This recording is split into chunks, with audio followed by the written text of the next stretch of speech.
Hi Sunday குட்டி vlog பார்க்கலாமா? இன்னைக்கெலாம் சீக்கிரம் முழிக்காத, சண்டே தானே சொல்லி இழுத்து போத்திட்டு தூங்கணும்னு நினச்சாலும் அலாரம் அடிக்கிறதுக்கு முன்னாடியே கொட்டை கொட்டை முழிச்சிட்டு விட்டத்தை பார்த்துட்டு கிடப்போம். இதே வீக் டேஸில் பார்த்தீங்கன்னா ஏந்திரி ஏந்திரி அலாரம் கத்துனாலும் அதுவாயே அடக்கிட்டு இன்னும் கொஞ்சம் நேரம் தூங்கலாம்னு தோணுது. என்ன வாழ்க்கைன்னே தெரியல. இந்த மாதிரி எத்தனை பேர் இருக்கீங்க? மறக்காம சொல்லுங்க. அதை வேற ஞாபகப்படுத்திட்டீங்க.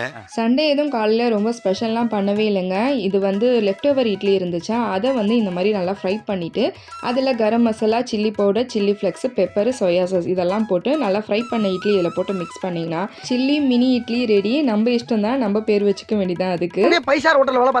அதுக்கப்புறம் மீன் மார்க்கெட் போயிருந்தோம். மீன் அந்த அளவுக்கு பெட்டராக இல்லை. அதுக்கப்புறம் வர வழியில் நொங்கு விற்றது. நொங்கு வாங்கிட்டு நான் சும்மா நிற்கிறேன்னு சொல்லிட்டு சின்னதாக ஒரு நொங்கு மட்டும் கொடுத்தாங்க. அந்த நொங்கு கட் பண்ணி கொடுக்கறதுக்கே ரொம்ப நேரம் ஆகுதா, அதனால குட்டி நொங்கு வாங்கி அதுக்கப்புறம் சிக்கன் பிரியாணி வாங்கிட்டு வீட்டுக்கு வந்தாச்சு. ஈவினிங் மேலே வெளியே போக வேண்டிய வேலை இருந்தது. கடலூர் வரைக்கும் போயிருந்தோம்.